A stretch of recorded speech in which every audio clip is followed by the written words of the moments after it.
Kicking off the list at number 10, the Knight Templar Curse. Some of these curses are still around today, we just don't realize it. Friday the 13th, aside from being a slasher franchise, is a date, an unlucky one that often sneaks back up on us. Every now and then somebody in the office will go, oh my god, it's Friday the 13th next week, and then 3 others will be like, really? It's scary, you can't help it, it's just a creepy vibe, especially in October. And it all starts back in the early 14th century when King Philip of France didn't want to pay back the Knights Templar when they funded his war against the English. So he sent a surprise attack and wiped out everybody. That's how you handle things back in the day, you just kill them all. That's horrible. This attack happened, you guessed it, on Friday, October 13th, 1307. The leader of the Knights was beaten for years, just horribly abused. And before he was burned at the stake, the leader, Jacques de Molay, cursed the Pope and the house. Then within a year, both the Pope and King Philip both died in mysterious ways. And then King Philip's 3 sons all died as well over the next couple of years, forcing the French crown to go to the House Valois, officially ending the reign of House Capet. It's a hard curse right off the bat. I'm like, that's pretty, it gets worse, believe it or not. Number 9, the Bjorkatorp Runestone Curse.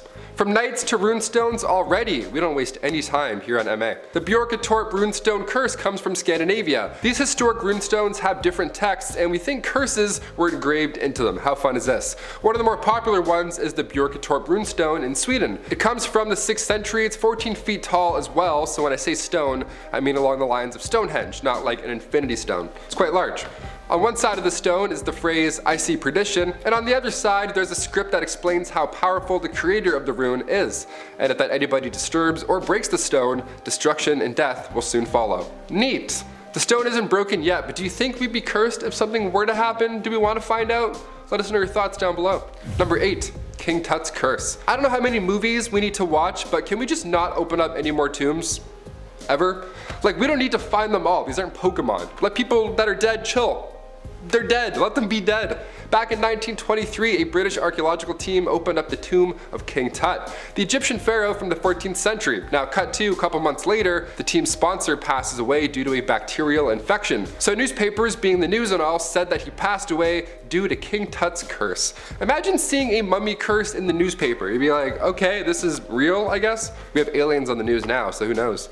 But afterwards, it got even worse. Howard Carter's archaeology team, over the next few years, the team experienced fires, floods, even deaths, just the worst luck of all. Many to this day still blame the curse of King Tut. Even after being dead for that long, imagine the world blaming you for a curse. Like, hey man, sorry I died, I'm not an evil cursed totem. I'm literally just lying there. Like, look how we are at funerals. Think of how we walk and talk and act near the body of somebody who passed away in a funeral, and then check this out.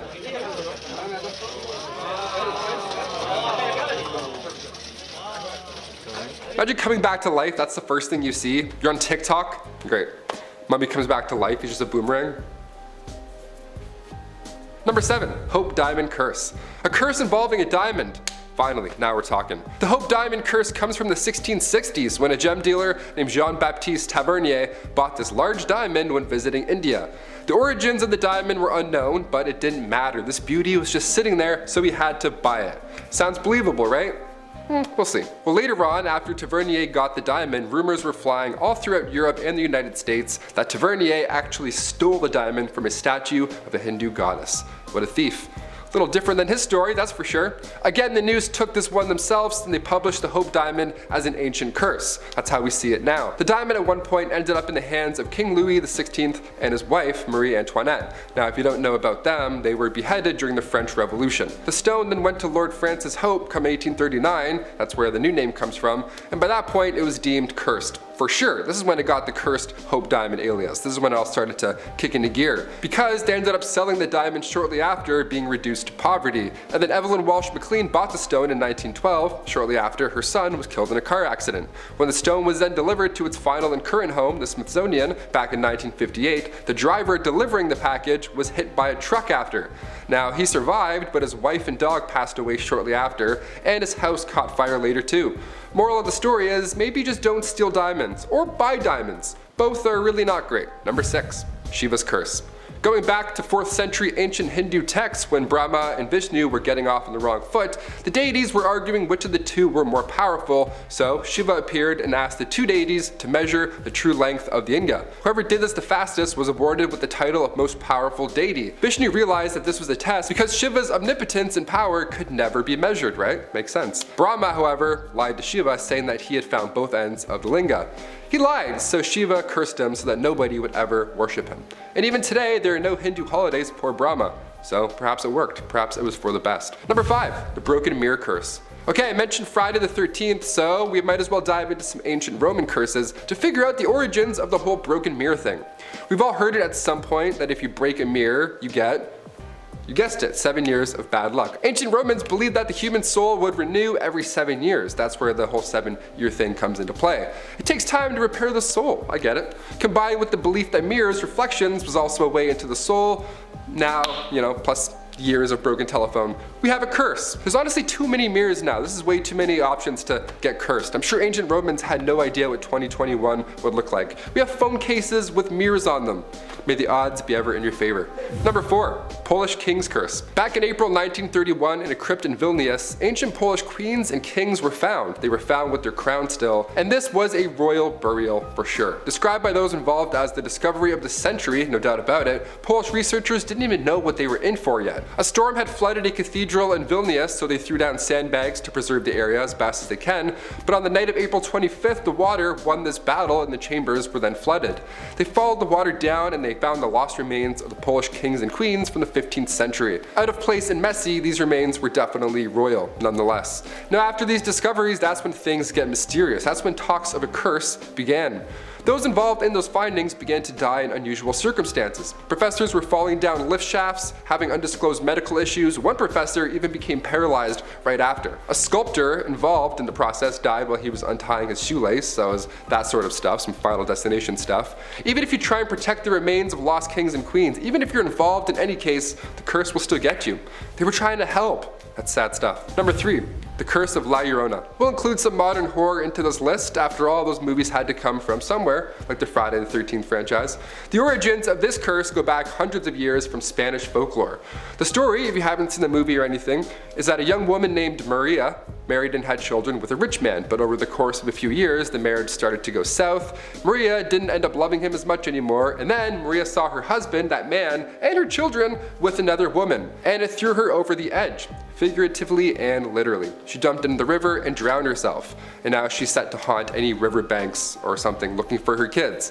So have you heard of this? You definitely heard of it. Some people on Reddit have experienced this, so it's maybe a little bit too modern, but I had to throw it in. Number 2, Chicago Cubs curse. Before we get to our number 1 spot, I had to throw in this modern curse because it's too good to ignore. The Chicago Cubs curse comes from 1945 when a man named Bill Sionis, nicknamed Billy Goat, was kicked out of a Chicago Cubs game. He actually didn't even get into Game 4 to begin with. Was he too intoxicated, did you ask? No, he actually brought in a live pet with him. He brought in a live goat. Yeah, Bill brought with him his pet goat for good luck, so after the staff of course said, no, you can't enter the 1945 World Series with the live goat named Bill, get out of here. After that, he cursed the club over and over on the way out, saying that the Cubs ain't gonna win no more. And that was the game that they dropped the ball. The Detroit Tigers won and the curse of the Billy Goat kicked off. There's also the Madden curse too. I'm not sure if you heard of that. It's where whoever is on the cover of the EA Sports gaming franchise, they usually end up having a terrible year, either professionally or personally, being involved in scandals. Modern curses, they're everywhere, you just gotta avoid them. Just walk around like this and plug your ears. And finally, number 1, the Macbeth curse. Yes, all you theater kids out there, you know about this one. I felt dirty just typing this one up. There's a few things you can't say to an actor before a show. Oddly enough, saying good luck is one of them. You're supposed to say break a leg. Yet you wish them the opposite really of what you want. The legend goes back to 1606, the time of the play's first performance. The actor playing Lady Macbeth died apparently right before the show, so Shakespeare had to play the part himself. Apparently a coven of witches also cursed the show beforehand, and since then there's been tales of real daggers being used in the show accidentally instead of props. The Astor Place riot in New York back in 1849 was caused by rival actors, the American Edwin Forrest and English William Charles Macready. Many people lost their lives, over 100 were injured, and both actors just happened to be in different productions playing, you guessed it, Macbeth. There's also countless amounts of stories recalling botched performances of the play, but what do you think? Is this the case of being in your own head, or is the Macbeth curse really real? One time I said Macbeth before a show in grade 11, I was doing Amadeus, and then halfway through I realized I wasn't wearing shoes in a scene. I forgot shoes during a quick change, and it's all because I said Macbeth. I know it. Or because I was just nervous. One of the two. Starting us off in our number 10 spot, we have one that I am sure most of you know. We have the pentagram. If you don't know what a pentagram is, the pentagram is one of the most popular symbols that represent the devil. It is a large circle with a star with 5 points in the center that is drawn by one continuous line. Now, this symbol is quite often and was quite often used to summon evil spirits, and even worse, demons! A conjurer, the person summoning the demon, would draw a circle with a diameter of 9 feet and draw the star in the center to symbolize the elements. Then the conjurer would create another circle for themselves so they could summon and bind the spirit. Usually candles would also be placed at each vertex or corner of the stars as well. This was just a part of a much larger ceremony usually, but from the ancient times, but this is never recommended because it was said that this ritual would often summon unpredictable demons, meaning you couldn't control what came through. So perform at your own risk. Coming in at our number 9 spot, we have candlelight. That's right, you can communicate and summon spirits and demons through candlelight. First, the conjurer lights the candle and focuses in their mind who they want to speak to. They visualize them.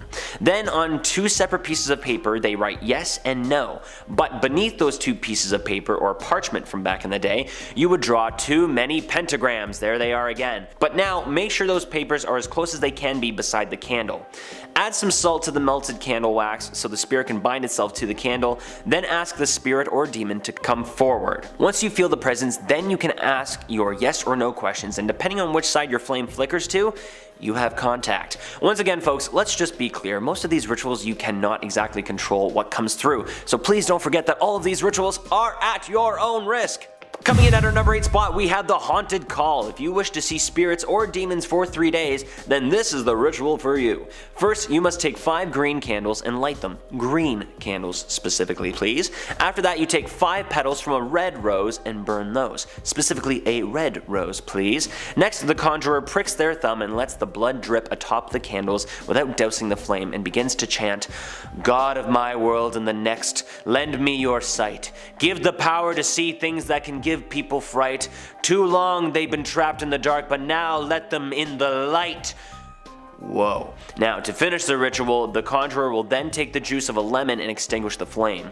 Then, for 3 days, the supposed spirit of demons will be in their presence. This one is a little intense for me, and I even just felt weird saying it in here, even though I didn't have any candles lit. You know what, I don't really like drawing blood in the first place, as well as for any 3-day visit from some evil being. So, what's wrong with a 3-minute visit? I mean, I don't want 3 days of living in fear, but hey, I guess that just means I wouldn't do this ritual in the first place. I would only do it if I could control exactly who or what came through. Aside from some passed on family members, I would probably summon my 2 heroes, John Candy and Robin Williams, because I think they would still be the life of the party even in death. Coming in at our number 7 spot, we have summoning the vapor monster. Now finally, here is one that gets you outside in the beautiful fresh air. The conjurer goes outside on the night of a full moon, just to give the werewolf some company, right? But the conjurer quite specifically must go out at midnight during a full moon. Then they would focus on the monster and demon that they would want to summon. But there's one thing that needs to be done. They would need to make sure that they are in direct moonlight. Take in a deep breath of that night air and afterwards speak the words, "Gods and goddesses all, summon up something terrifying for me by the power within, mote it be." Repeat this chant 10 times and get ready for some vaporous monsters and demons. And so far I'm not seeing any here, which is a good sign. Coming in at our number 6 spot, we have the succubus and incubus. Now some of you watching maybe have heard of these entities before and others maybe not. If you haven't, these 2 entities are demons that are conjured in the night to have sexual relations with the conjurer. A succubus being a female demon and the incubus being a male demon. The conjurer at midnight will once again light some candles to set the mood, tenderly anoint the body with some oils and move around in a pleasurable way to attract the demon in. Then the conjurer will then visualize what they want their visitor to look like. Prick a finger to draw some blood once again and then speak, "O succubus of mine, I call to thee with this blood offering to come to me, so may it be." Now, this is really dangerous because these entities are meant to suck the life force out of the conjurer, and they most certainly will. But if one chooses to go forward with the ritual, they can draw a white circle around themselves with white chalk, with 3 to 5 candles placed equidistant from each other around its perimeter. But I wouldn't risk this one, to be honest. I'd say maybe just wait until your next partner. Coming in at our halfway point at number 5, we have the Vengeful Payback spell. This spell summons the demon known as Andrus, aka Andromalius. And let me tell you, this one is pure evil, even for the Conjurer if you ask me, but no one has ever crossed me that badly yet to make me want to get payback. So maybe one day, I don't know, but for now, let's just talk about it. The Conjurer will need a red, purple, or even black candle. Next, they etch the perp's name into the candle, then make sure the candle is anointed in castor oil, and then rolled in black pepper and basil. Now, make sure to have some type of offering as well, such as blood, rose wine, raw eggs, sweet cakes, or even fresh strawberries. I recommend these strawberries. Then, between the hours of 12 a.m. and 4 a.m., write your petition and display pictures of the perp. Then, burn dragon's blood or dragon's blood incense nowadays and chant the end for 10 minutes while staying focused on the sigil. Tell Andrus you need help and to enjoy the offerings and pain they will cause the target. Then let things be and let him know he can report back to Lucifer if he wants. Now, this one sounds really intense, and I think you gotta do some pretty horrific and backstabbing things to get this one done on you. So all of you best be on your best behavior, because if you cross me at all, I'll do it. Coming in at our number 4 spot, we have Payman. Now, does this one sound familiar? Because if it does, it might actually be because it's the demon that was summoned in the movie Hereditary. Now, Payman is one of the 4 kings of hell, and while it is not guaranteed he will be the one to come through, this is the ritual. Once again, the Conjurer will create 2 large circles, one for the demon and one for themselves on the ground. Then place a candle in each cardinal direction. Next, the caster will invoke the demons Belial to the north, Lucifer to the east, Fluorus to the south, and finally Leviathan to the west. They will be the guardians of the earth, wind, air, and fire. And then once that is completed, the caster will enter the center of the circle and call upon Satan to bind the elements. Once that is done, call out to the great demon king Payman, and if you're lucky, he shall come forth and answer your questions and even complete your evil doings. Starting us off in our top 3 at number 3, and one much nicer than all of the past summonings, we have an angel. While this one isn't really a demon, there are some demons that are actually fallen angels, and depending on the angel, this could lead to a future demon. Plus, I just need one in here that is going to be a little bit lighter and isn't going to scare the freaking hell out of me. So sure, Dewey is the ultimate ghostbuster and I ain't afraid of no ghosts, but demons are another story. Anyway, light a white candle at midnight and say, "O heavenly creatures of the light, I call to you to come to this place now, so mote it be." And then cue those heavenly harps and bells and welcome the angel. This one I can really get down with. Which angel I want to summon exactly, I'm not sure, but hey, I bet you they're all great, or at least better than all the other ones on our list. Coming in at number 2, we have the one, the only, the angel of death, the Grim Reaper. This one is pretty hefty, because we all know what this guy means. Whenever the Grim Reaper may appear, death follows. If the Conjurer just so happens to want to summon Mr. Reaper himself, then this is how you do it. First, put 20 candles placed along the perimeter of a large circle. Dang, 20 candles? Man, you're a high maintenance guy. Then go around the circle in a clockwise direction, lighting one candle at a time while chanting, "Grim Reaper, I summon you, Grim Reaper. Be my servant, be my friend. May it be cast as this spell is made." Then after a few days, the scythe-wielding angel of death should make an appearance.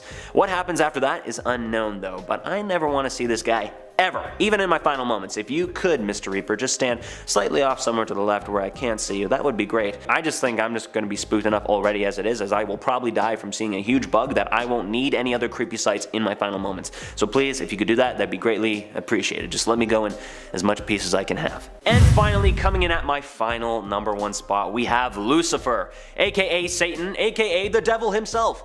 There is a specific spell that I found that is said to be able to summon the devil himself. Now, it is written in what I believe is Latin, but I am actually not sure. I tried to find out online and nothing was coming up, so if any of you know, please let me know down in the comments. I'll put the actual spell here in the video. I don't know this one because I don't usually summon Lucifer, so I'm not up on my conjuring skills. Something the devil has gone back centuries, as I'm sure you can tell from this ancient language that the spell is in, but once again here folks, use all of these at your own risk, and personally I do not recommend them. Why? Because I've seen way too many horror movies out there, and even if there is any slightest bit of truth in any of them, we don't want it. Starting off this list in our number 10 spot, we have cannibalism. While there has been proof of cannibalism for as long as humans have existed, some research suggests that some of it may have been tied to ancient cult rituals. The analysis of a 15,000-year-old forearm showed that cannibalism may have been a part of a funeral tradition. The bone was found in the Guff Cave in England, and it showed unusual patterns engraved in it. Researchers aren't exactly sure what these practices would have entailed entirely, but it is said to have been a respectful practice in this scenario. In our number 9 spot today, we have hallucinogens. Hallucinogens have been a popular part of rituals for quite some time. They've been used for thousands of years to gain spiritual insight or even to communicate with deities. There have been cave drawings found in Africa, Asia, and South America that depict hallucinogenic mushrooms and other similar plants. The oldest written records of the use of these types of plants comes from around 3,000 years ago. There are also historical records from ancient Athenians about a drink called kykeon, which would put people into a trance-like state and was consumed in religious ceremonies called Eleusinian mysteries. Kykeon would be made with barley, and it is said that the barley would have been infested with the parasite ergot, and that the drink would have caused effects similar to an LSD trip. In our number 8 spot today, we have animal sacrifices. Animal sacrifice is fairly well documented throughout history and has been included in many different rituals. Ancient Mesopotamia, Egypt, and Persia would place an entire animal on the fire and burn it, or would bury the animal. Ancient Greek religions would see the sacrifice of domestic animals accompanied by hymn and prayers. There would be an entire procession prior to the sacrifice, and the meat of the animal would be prepared for eating. Scythians would usually sacrifice livestock, but the most prestigious offering would be a horse. In our number 7 spot today, we have initiation. Initiation was often part of ancient cults, and while sometimes it was as simple as some fees or contributions, sometimes it took a bit of a darker turn. Part of the initiation into the Eleusinian mysteries was bringing your own victim to sacrifice. After the sacrificial process was finished, the people hoping for initiation would take themselves and their sacrifice to the ocean to be cleaned. It was recorded in 339 BC that during this cleansing part of the ritual, one of the people was actually eaten by a shark. I guess taking a sacrificed animal into the ocean may not have been the best decision in retrospect, but it was necessary to purify them before entry into the cult. In our number 6 spot today, we have blood showers. There's not much known about the cult of Mithras, as it was extremely secretive. Most of what we know is from the underground temple cave drawings in the Mithraeum cave. The drawings depict Mithras, who was known as the protector of the empire, killing a bull and meeting the sun. While their secrets and their practices are fairly unknown, one thing that is known is this kind of disgusting practice that they had. They would sacrifice a bull, but then they would bathe in its blood, which is honestly something straight out of a horror movie. This is also recorded in the cult of Kiveli. There was an initiation ritual where they would slaughter a bull and then shower in its blood. In our number 5 spot today, we have the piercing of ears and the cutting of the tongue. This was a popular ritual in ancient Mayan religion. The ear and the tongue blood were the most sacred of all the blood. The ear piercing was done so that they could be opened to be able to hear God's revelations. By cutting their tongues, they then would be able to speak what they had heard. This ritual was conducted so that the words of the gods could continue to be passed down and communicated between the people. The ear piercing might not have been that bad, but the tongue cutting just seems super painful. In our number 4 spot today, we have drinking blood mixed with wine. Wine has always played a huge role in Dionysus mysteries. People were interested in understanding the life cycle of the grapevine because it was believed to embody the living God. People believed that the intoxication from the wine was due to the possession of God's spirit. It is said that one of their rituals was to mix the blood of a sacrifice with their wine before drinking. I honestly couldn't find out why they did this, but it's just so gross and I had to include it. In our number 3 spot today, we have emasculation. This isn't necessarily the best word for it, but there are some words that we just cannot use on this channel. The cult of Kiveli was eventually joined by the cult of Attis, with the story saying that Attis was a mortal who rejected Kiveli and her romantic feelings for him. This led Kiveli to punish him with a madness that caused him to cut off his own you-know-what, which led to his death. Kiveli then felt bad and pleaded to Zeus, who then resurrected Attis. This is where the ritual was born. During this era, all of the priests of Kiveli would publicly emasculate themselves in order to try and be reborn one day. In our number 2 spot today, we have dismemberment. The Dionysus Mysteries had a ritual of dismemberment, which is certainly one of the more disturbing things on this list. The reason for this ritual leads back to the story of Dionysus and how he was resurrected by his father, Zeus, after he was torn apart by Titans. The ritual is done with the person being dismembered representing Dionysus himself. This gruesome sacrifice is done with the hope that Dionysus would be reborn. I suppose this one kind of makes sense in a roundabout way, but it just seems really scary to me, I'm not gonna lie. In our number 1 spot today, we have the heart being torn out. The ancient Mayan religion was one that practiced human sacrifice, and while I'm not sure that there's any sacrifice that isn't gruesome, this one is pretty bad. The ritual would have the human who is being sacrificed tied up by the arms and the legs in front of a priest. The priest would then cut their chest open, which is just bad enough already, but then he would reach inside and tear their heart out. This sacrifice was done in order to satisfy the gods, and because it was believed that it would guarantee order in the world. Pretty crazy. Coming up in our number 10 spot, we have a game called Three Kings. This is a ritual game that is said to be something that you would play when wanting to connect with beings from another dimension, or perhaps even connect with your subconscious. Some have joked that it is actually a game that is a form of therapy and can help the practitioner understand themselves better. Basically, through setting the scene in a dark basement with 2 large mirrors, 3 chairs, a pack of candles, and an object from your childhood, you are supposed to be able to get in contact with a being. At around 3:30 a.m. in the morning, you are supposed to go to the scene with a burning candle and sit down on one of the chairs at 3:33 a.m. with your candle. You're supposed to look into the darkness, not the candle or the mirrors, and eventually you will be approached by a being. An entity, if you will. Look, whether you believe in this game or not, I personally think it could be deeply psychologically damaging if you play it. So just don't do it, okay? I feel like the gym teacher from Mean Girls. Just don't do it, okay? In our number 9 spot, we have Bloody Mary. This ritualistic game has been widely known due to pop culture and Hollywood movies. It's a ritual you perform in order to bear witness to a woman named Mary that is bloody, who is believed to be a vengeful witch spirit, not the Virgin Mary. You're supposed to hold a candle up to a mirror and say Bloody Mary 3 times, and the witch is supposed to reveal herself. There are mixed experiences from people that have done this ritual. Some say they were disappointed, and others have expressed being terrified from encountering the spirit. Some have stated that people that play the game experience Bloody Mary's wrath and could possibly be strangled, cursed, or get their souls taken. What? Well, not sure if I believe this to be real, but heck, it's dark enough that you should probably stay away from it. In our number 8 spot, we have the Hooded Man.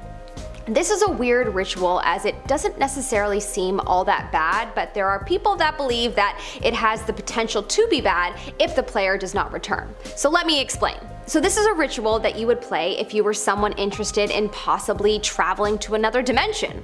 Before even doing the ritual, you are supposed to cleanse your space, or cleanse yourself. Then when it is night, you're supposed to go to a room with a phone and you basically make a call for a cab. If you have succeeded, you're supposed to see a black cab pull up and you're supposed to get into it. Lock the doors and fall asleep. This seems highly dangerous and risky, but okay people that think this isn't that bad. If you wake up and it's 3:30 a.m., then you'll fall asleep again and find yourself in the back of a cab with a hooded man driving in the front seat. You're supposed to look out the window and see another world. If you want to leave, you're supposed to whisper to the hooded man, "I have reached my destination now," and you shall be returned home. Some believe this game to be bad because if you get caught up in the other world and don't try to leave, then you might not return. Honestly, I'd be more worried about getting into a cab of someone you don't know and falling asleep. Yikes, just don't play this game ever. In our number 7 spot, we have the Midnight Man. This is a game that has become quite known in the last while. However, everyone that plays this game advises to never ever play this game. Many people have reported hallucinations and permanent mental scars that are just not worth the risk. Apparently at midnight you are supposed to summon the Midnight Man by calling out to him, and then you are supposed to run around your house and you have to try to not get caught by him. At 3:33 a.m. it is said that if you were not caught, then you have won the game. Apparently this was a game that was an old pagan ritual that was used to punish anyone that disobeyed the religion. Yeah, as psychological torture, for sure. Coming up in our number 6 spot, we have Daruma Sun. This is a bath ritual that was created in Japan, and it honestly feels like a story my brother would make up because the things you have to do will possibly make you laugh. It made me laugh, but I laugh easily. This is a ritual that people do so that they can have the lovely experience of a ghost chasing them around all day long, and if they don't manage to capture the ghost, because yes, you are supposed to capture her, then she will follow you into your dreams. Yikes. Apparently you summon her while in the tub while washing your hair. You're supposed to say, "Daruma-san fell down," over and over. Then she's supposed to appear and show you that she fell onto the bathtub where she was impaled through the eye. The next day she's supposed to chase you everywhere, and you are supposed to capture her by looking over your right shoulder, and you're supposed to yell "Kita" and do a karate chop movement with your hand. No, I'm not making this up. Just stay away from this ritual. It's a crazy one. In our number 5 spot, we have One Man Hide and Seek. This is another Japanese game that you may want to play if you're looking for a reason to crawl under your covers and never leave the comfort of your bed again. This game is called Hitori Kakurembo, and when playing this game, you are playing hide and seek with a possessed doll. Yeah, how is this real? I'm terrified. Basically, you're supposed to de-stuff a doll and replace its insides with rice, along with a piece of your fingernail. Sew the doll's opening with a red thread and wrap the remaining thread around the doll. You're then supposed to give the doll a name and place it in the bathtub with some water. Then you're advised to quickly go to your hiding place and turn off the lights. Apparently you're then supposed to take a giant sip of salt water and without swallowing it, go and look for the doll. It's not supposed to be in the tub anymore. God, I can see why this game may be tempting to play, but also terrifying. In our number 4 spot, we have the closet game. This one shouldn't be so hard to convince you to never play because this one requires you to summon a demon! Yeah, a demon. Why, oh why, was this game invented? Holy moly. Basically, there is no objective but to feel the most amount of fear, probably for the adrenaline junkies of the world. Apparently, you're supposed to go into a pitch black closet, hold up an unlit match, and say, "Show me the light or leave me in darkness." Apparently when you hear a whisper, you have to immediately light your match or the demon will grab you and pull you into eternal darkness. Ah, lovely. If you successfully light your match and get out of the closet, then you won. But just know that you can never look inside your closet ever again because it will forever be haunted by a demon. In our number 3 spot, we have the Elevator to Another World ritual game. This is a game that you would play if you want to have the experience of going to another world. Sounds pretty PG, but with playing games like this, you never know what could happen and you should be careful. All you have to do is find a building with at least 10 floors and make sure to be riding alone. Then press this combo, 4, 2, 6, 2, 10, 5.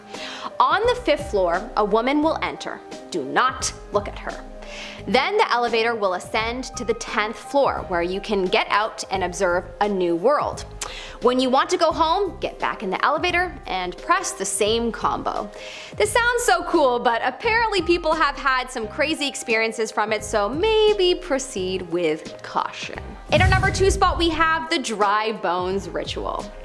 Another game to summon a demon. There is no reason for this. Why, people? This game apparently is done with the objective to win a prize. I don't know what prize. It will be different for every person, but it's supposed to be something good. You're supposed to have a mirror, a candle, and some matches.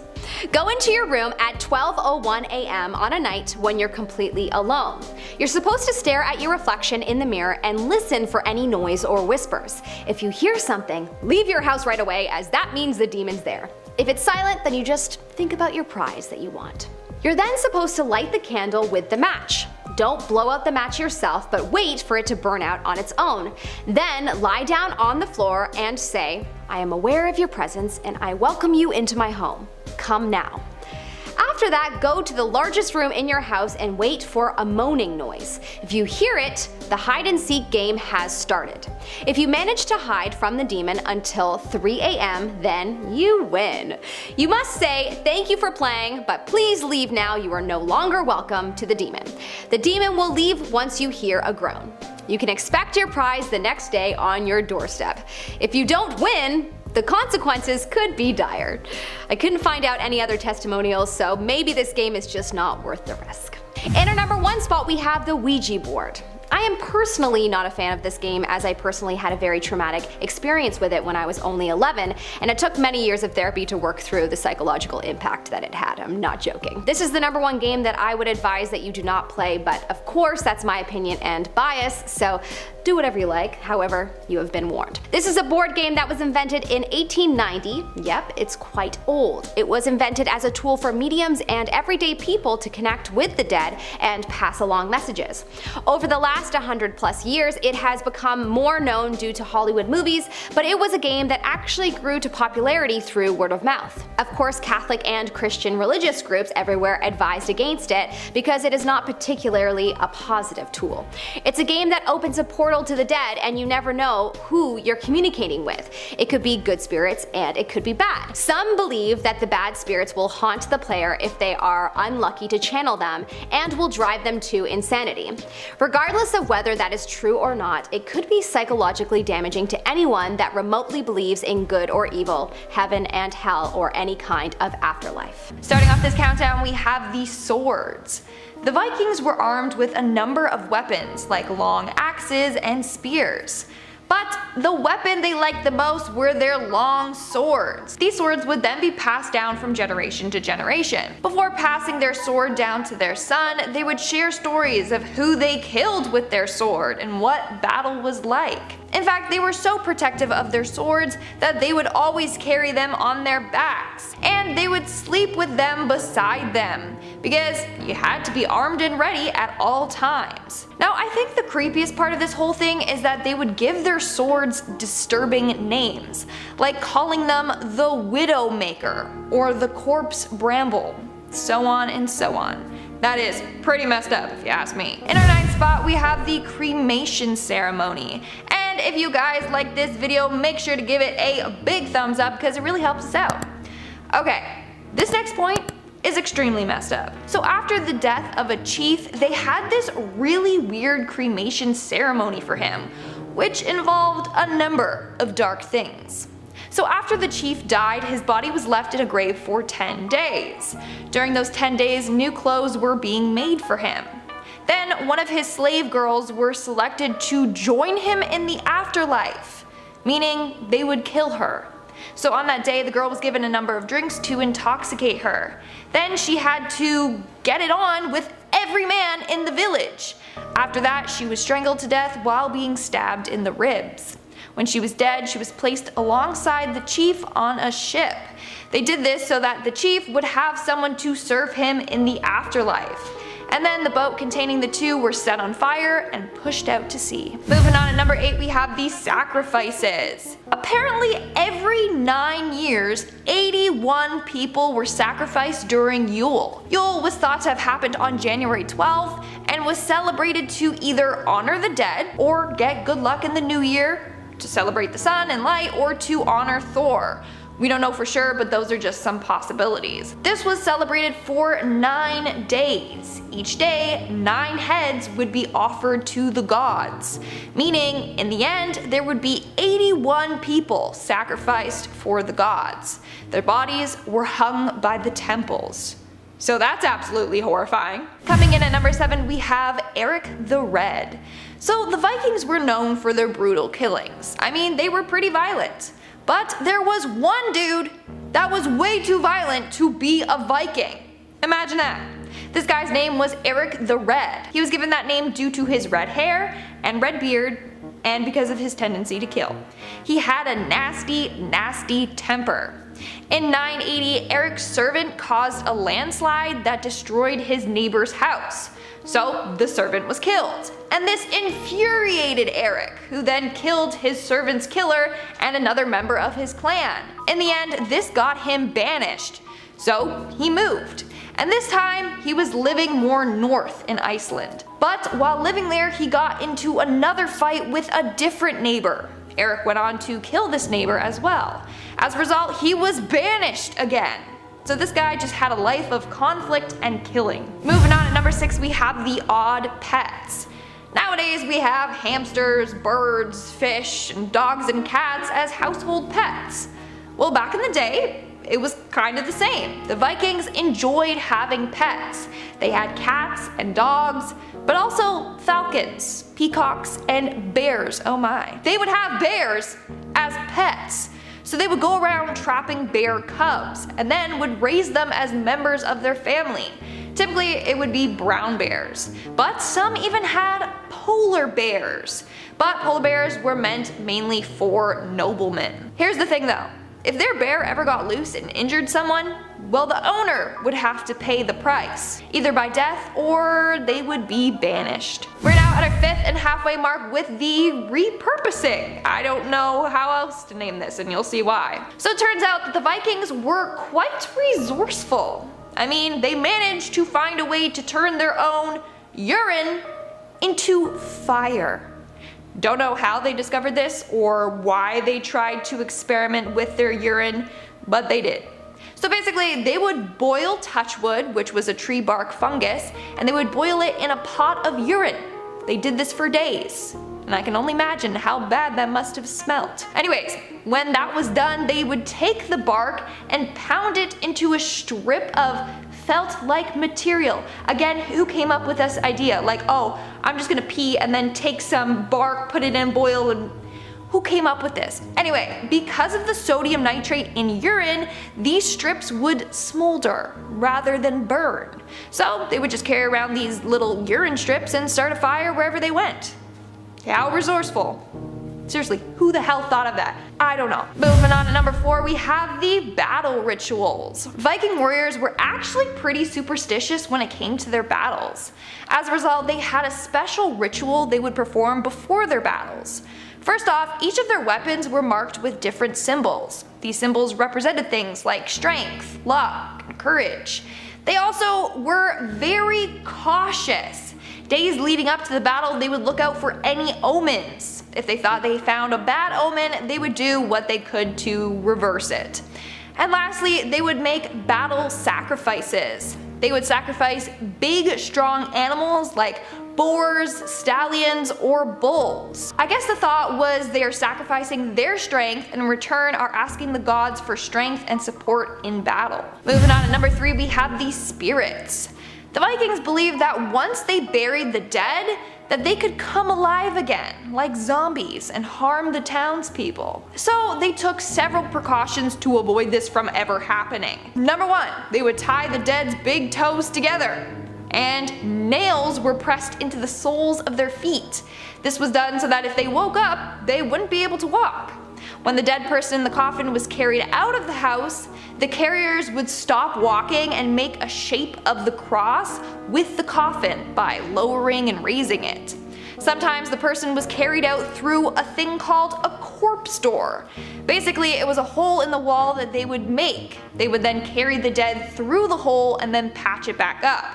They did this because they believed the dead could only return the same way that they came. But if the hole was patched up, they wouldn't be able to get back in that way. The body was also carried out feet first, so that the corpse couldn't see which route they were taking to get to their burial spot. And sometimes their entire head and eyes were just wrapped and covered as an extra precaution. And lastly, when the coffin was at the burial spot, they would have to turn over any items previously used by the dead person, like chairs, stools, mugs, etc. Again, this was all done with fear that they would come back from the dead. And at number 2, we have the Draugr. The Draugr is an undead creature from Norse mythology. It's basically a zombie. So it's said that this zombie creature was created if a corpse was not buried in a horizontal position, but they were left upright. Typically, people that were mean or greedy in their life would become these creatures. Once they came back to life, they would wait in their graves, surrounded by treasures. If a grave robber came to ransack them, well, they would have to go through the Draugr first. In fact, they were believed to have superhuman strength, and they were described as having a terrible decaying smell to them, and were hideous to look at. They would kill their victims by crushing them, devouring them, or driving them insane. This is what also led the Vikings to take such caution when burying the dead. They did not want them coming back to life as this zombie creature. And in our number 1 spot we have the blot. The blot was another form of sacrifice for the gods. This was a blood sacrifice to show gratitude towards them, and it was performed publicly multiple times per year. When performing this sacrifice, animals were sliced over an altar of stones. The blood was then collected and passed around. But wait, it gets worse. As it was passed around, people took sips of the blood while chanting along. Then the body of the animal was passed around while the chanting continued. And finally, the animal was then saturated in its own blood. The bigger the animal that was sacrificed symbolized a higher level of gratitude towards the gods. Now, this ritual was said to happen 4 times or more per year. It was done for the winter solstice, spring equinox, summer solstice, and autumn equinox. Not only that, but if anything bad happened, like let's say they had a bad harvest, then they would do this ritual to call to the gods for help. Number 10. Tattooing. Nowadays, we see tattoos as a way to express ourselves and be creative. We choose what we want it to look like and say, but that's not how it worked in ancient China. One of their punishments was tattooing, permanent markings that were made on the criminal's face or other visible parts of the body, usually words that describe their misdemeanors or location of their exile or hard labor camp. These tattoos permanently and very visibly marked out their crimes for the rest of their lives. So even if you were innocent or served your time, people would know that you were a criminal and what you did. It would follow you for the rest of your life, and you would not be treated well because of it.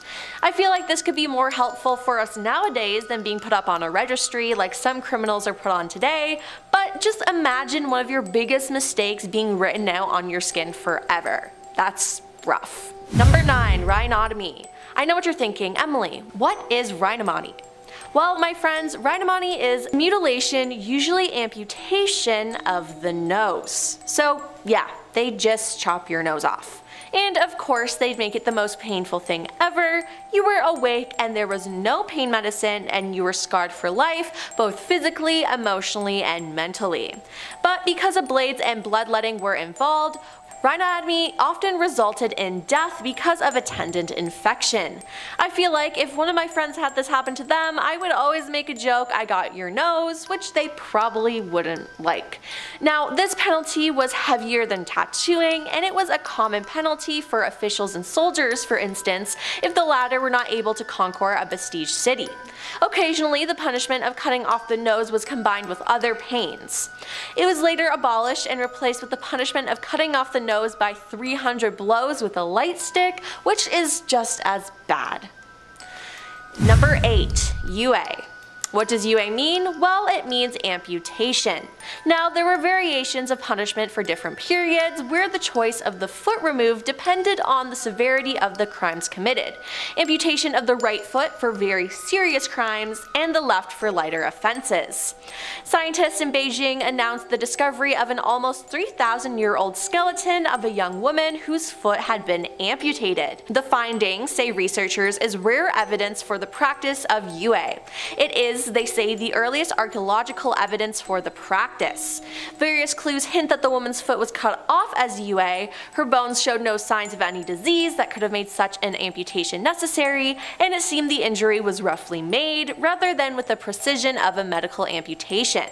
At the time the woman was living, up to 500 different offenses could result in having a foot amputated, including rebelling, cheating, stealing, and even climbing over certain gates. I can't imagine getting your foot cut off and not even being able to choose which one you lose. If you had to choose, which foot would you prefer to get cut off, left or right? Let me know in the comments down below, and I think I'd go with my left foot. It's the weaker of the two. Number 7. Neck Tower. The neck tower was a very tall and narrow tower where the offender would be locked inside. The criminal's hands and feet were shackled, and they could only stand on a tower of rocks. Each day someone removed 1 or 2 stones, and before long the offender died of strangulation. This is just sick. I couldn't imagine the anxiety that would come along with that. Having to stand for such a long time and just wait to die would be horrible. It would be better if it was done quickly. Also, the addition of public humiliation is another addition to this punishment. Number 6. Exile. Exile was a common punishment. Delinquents were sent to remote border regions where they served in military garrisons, in compulsory labor, or as soldiers. Reports about exile in the wilderness are found in the oldest history books. Criminals were sent up to 1,000 kilometers away and forced to work. Exile could happen if you married someone who was not Chinese, and they also punished thieves in this manner. There were 3 levels of this: 1,000 Lai, 1,500 Lai, and 2,000 Lai, and the period of the sentence ranged from 2 years to 3 years. Now, to understand better, 1,000 Lai is about 500 kilometers and just over 300 miles.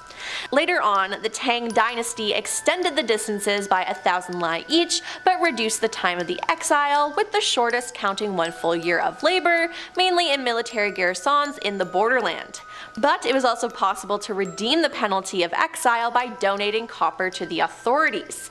This was allowed because the state needed copper, so there was essentially a way to get out of it, which I think isn't really fair. Number 5. Cannig. Cannig was a device consisting of a large wooden collar that was placed around the neck of offenders. In addition, the criminal would have to wear the cannig, which varied in weight depending on the severity of their crimes. A list of their past crimes would be attached to the wooden collar most of the time as well. Now, this would be very annoying for sleeping or even trying to put on your clothes. This had several effects. Number 1 was shame. Apart from the obvious sign you've done something wrong, papers noting your crime would be stuck on the boards, making them clear to passerbys. Number 2, pain. Wearing the heavy wooden boards was very uncomfortable. And number 3, hunger. The board was large enough that you couldn't reach your mouth with your hand, so you had to rely on others to feed you. This sounds absolutely terrible. Number 4, death by 1,000 cuts. You know, this isn't just a Taylor Swift song, right? It was a real punishment. This was a long and painful form of execution reserved for the most severe crimes such as treason. The criminal would be tied to a post and authorities would cut incisions on their body. The punishment involved flaying pieces of skin, removing muscles, and even body parts to maximize the pain. The sentence kept the organs functioning and ranged from 8 to 120 cuts. This punishment worked on 3 levels: as a form of public humiliation, as a slow and lingering death, and as a punishment after death. While it's difficult to obtain the accurate details of how the executions took place, they generally consisted of cuts to the arms, legs, and chest, leading to amputation of the limbs, followed by decapitation or stab into the heart. If your crime was less serious or the executioner merciful, the first cut would be to the throat, causing death. Subsequent cuts served solely to dismember the corpse. All I gotta say is, ouch. Number 3, slow drip. Slow drip was a type of torment that was very slow, sometimes painful, and mentally destabilizing. It is a process in which cold water is slowly dripped onto the scalp, forehead, or face for a prolonged period of time. The process causes fear and mental deterioration in the subject. The pattern of the drops is often irregular and the cold sensation jarring, which causes anxiety as the person tries to anticipate the next drip. It's not clear why officials did this, but sometimes the drops drops would contain acid. The acid would slowly burn through the skin and into the brain, and the victim would eventually go insane. That wasn't all though. The victim would be stripped of their clothes, shown to the public, then be a victim to the torment. They would be driven insane while bystanders watched, mocked, and laughed at them. The victims could see each drop coming, and after a long duration of time were gradually driven frantic to the point of insanity, usually because they were led to believe that a hollow or severe ulcer would develop there, or as sometimes combined, result of a prolonged restraint under irritating conditions, isolation, or the humiliation. Number 2. Gong. Gong sounds fun, but it wasn't. Gong was the act of the permanent removal of a person's reproductive function. Male victims of this punishment were castrated. A very famous casualty was Sima Qian, the emasculated father of the traditional Chinese history writing. Gong punishments for female victims might have involved pounding the woman's abdomen with a stout stick to induce some kind of damage to the womb. Just thinking about this makes me physically ill. It was the second heaviest penalty in ancient China, just after the death penalty. Indecent behavior in any way was originally the crime to be punished with castration. Later on, rebellion was the main misdoing to apply to this punishment, and it was often combined with collective liability, and whole families were emasculated. Now, I'd be pissed off if my brother did something and I had to face the consequences of it. And coming in at number 1 is death. Now, this wasn't easy like the lethal injection today. Oh no. There were different varieties of death which they could choose from. This included strangulation, decapitation, boiling or grilling a person alive, quartering, cutting the body into 4 pieces, tearing off an offender's head and attaching them to chariots, execution then abandonment of the offender's body in the local public market, and making literal mincemeat of a person's flesh and salting it. By the way, other methods of execution were also used, and they couldn't be more gruesome than that. Could they? The cruelty was deliberate and designed to cause maximum pain in the victims and their families, as well as to shock and deter others from committing similar crimes. The most serious punishment was death, and under Tang law there were 144 crimes that were punishable by strangulation, and another 89 crimes that were punished by decapitation, so it was common. Starting our list off at number 10, crucifixion. Most of the time when it came to crucifixion, the accused would be tied to their crosses, right? They weren't always nailed to it, and there's a bizarre reason why that was done. It was a Roman practice for some to be nailed, that's true of course, but it's next to impossible to find any remains from these ancient punishments because the nails of the crucified victims were looked at as powerful charms or an amulet almost. I don't know. Again, this was the ancient world, so they loved harming others, but then they also believed in good luck and good karma at the same time, so you're like, okay, sure. Some believe that they had healing properties, which is ironic considering what act they just performed with said nail. Know what I mean? It's like, hey, where'd you get that one from? That guy's arm, actually. Yeah, it's nice. In 1968, a team of builders were laying foundation for a new suburb in northern Jerusalem. Now, while digging, they found the remains of a foot with a nail still in it, still in the bone. Jehohanan was the first victim of crucifixion ever found in Israel. This was an important find. Now, the reason the nail was left in, well, experts guess, is because the nail was bent at the tip and nobody could get it out, which is horrible. Imagine seeing that scene.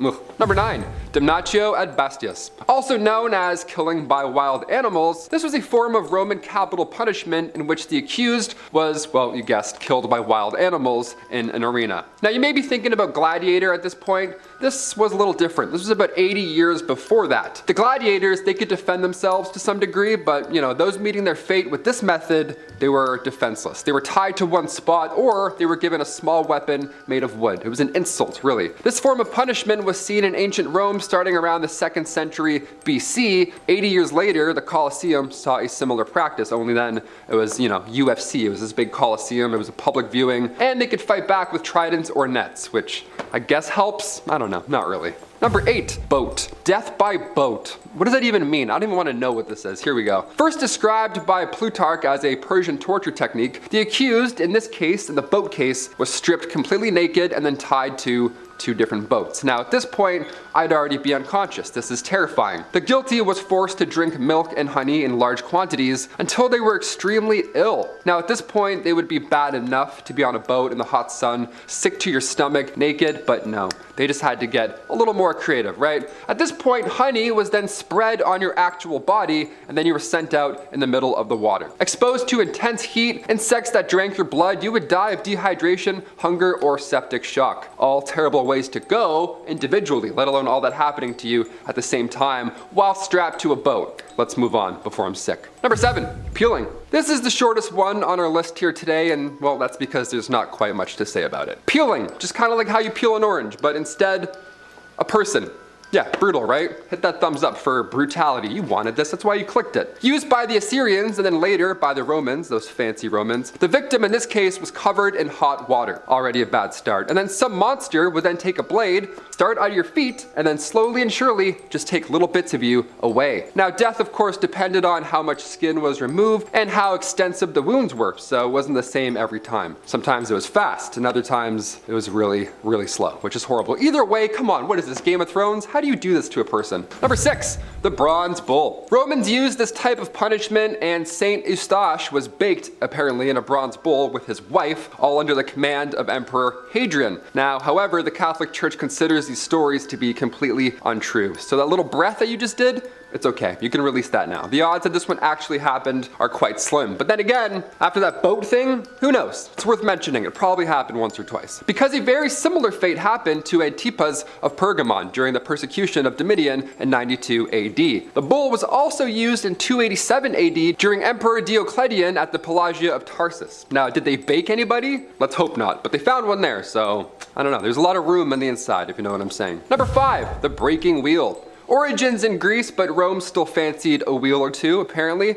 This method is a little much. Again, after what I've just said, you're like, really? This is weirdly the worst for me. I don't know. A naked victim, naked right off the bat, always naked. Why is everyone always naked? Can we just like have a guy with jeans on for like one show? The victim with widely spaced limbs was tied to a metal ring, a wheel, some would say, sure. Then the executioner, this big guy who you don't want to meet, he would come in and crush your body with a club, which, you know, the edges were covered with metal. A big hammer, really, that's what you can call it.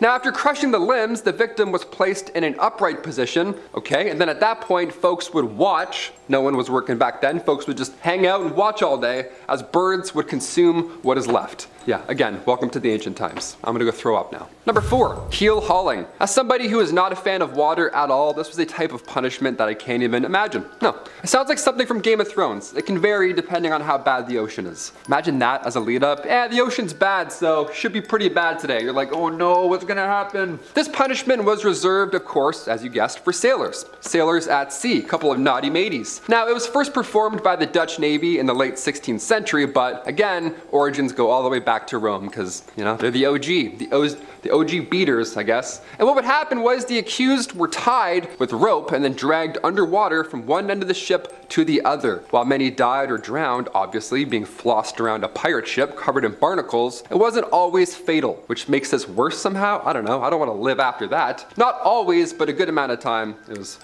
probably the end of your line. Number 3, strappato. Strappato sounds like an Italian artist, but it's definitely not. Don't try and look this one up on Google. You won't like it. It's creative, I'll admit, but all in the worst ways. It's an uncomfortable form of punishment. Unlike others on this list, it doesn't end in death, purposely. In strappato, the guilty is strung up by the wrists behind the head. Now, at first, it doesn't sound that bad, but of course, it gets a little worse. The awkward angle at this point is pretty much guaranteed to cause dislocation of the shoulders, but if it doesn't do anything that's too bad, weights would be added. So then something would break, something would be out of place, and then you'd be broken for the rest of your life, which in my opinion is way worse than a death, a fast death. I'd rather that for sure. Number 2, sawing. Sawing, yeah, like in the Terrifier. You ever seen that movie? It's kind of like that. Mostly seen in Rome, Spain, and some portions of Asia. Yeah, popular one this one was. It was pretty straightforward. You can imagine this one, what it would entail. Capital punishment at its cruelest, getting sawed in half. Again, to the public. Yeah, that's